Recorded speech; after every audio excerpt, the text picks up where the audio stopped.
Well, the numbers that jump out at you when they do mean something are the height and reach advantage for Jarrett, Hurd. And Oscar Molina likes to fight on the outside, so they are significant. But Oscar Molina has a lot more experience against better fighters.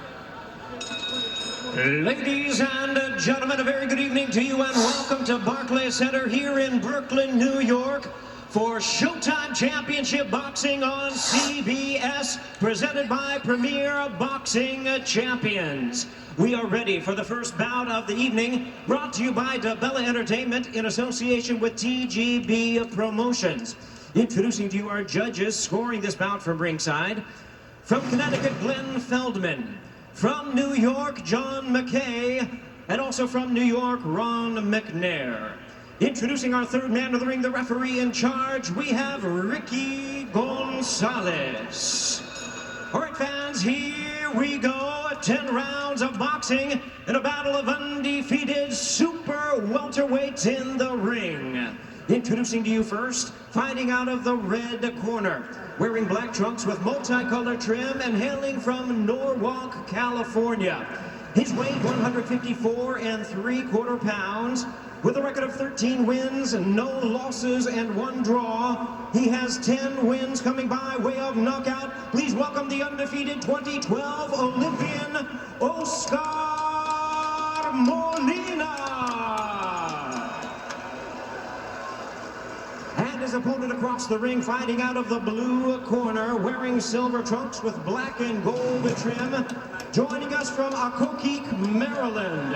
His weight 153 3/4 pounds, with a record of 17 wins, no losses. He has 11 wins coming by way of knockout. Here is the undefeated Swift, Jarrett Hurd.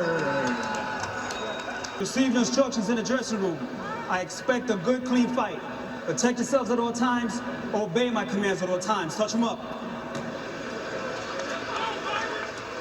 Sharp jab as well by Jarrett Hurd. He's obviously going to try to establish that jab. He has that lanky frame. I'm trying to set up that big right hand, as you mentioned.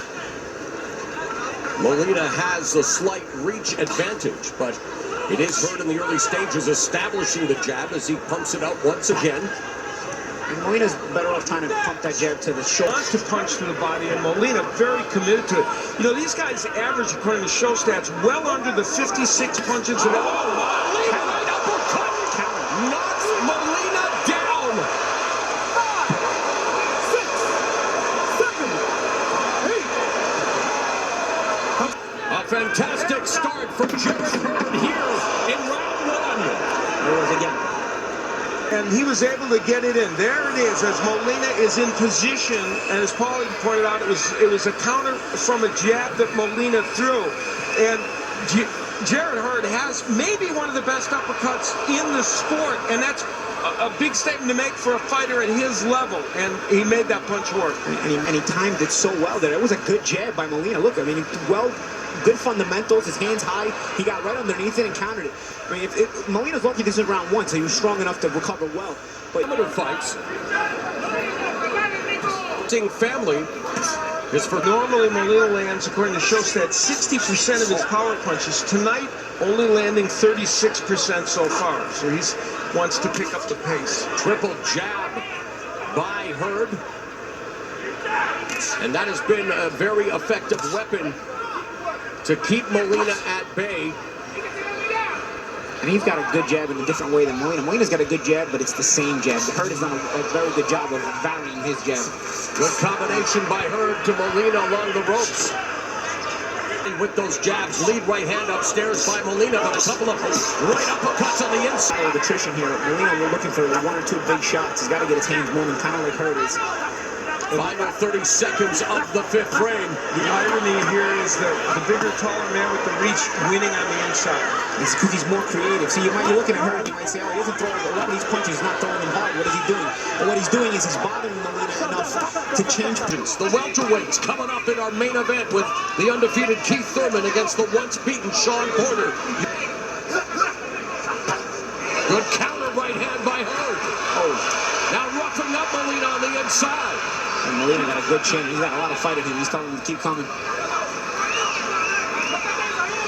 Hurd Hurd continues to dictate the pace of this fight. Hurd backs him up with the left and the right. Molina trying to go downstairs. Performance tonight, but don't discount the gutsy Molina. He's 2-7, the best from last year. Coming up in the final minute of the 10th and final round. It's not that Molina doesn't have skill, but he's less skilled than Hurd. An incredible performance by Hurd against a very good fighter. I mean, a very creative, complete performance. Hurd was having a very, very good round, and he had stunned Molina. Make no mistake about that. Molina grabbing on and holding. I don't think he stunned it all out. We don't like to criticize referees, and we try not to. But in this instance, a quick trigger by Ricky Gonzalez, because Molina is holding on a little bit. He's stepping in to smother the work. He's evading the work. That right hand and 7. He was having a great round. Hurd a great fighter, and I don't want to take away the positives that Hurd showed tonight.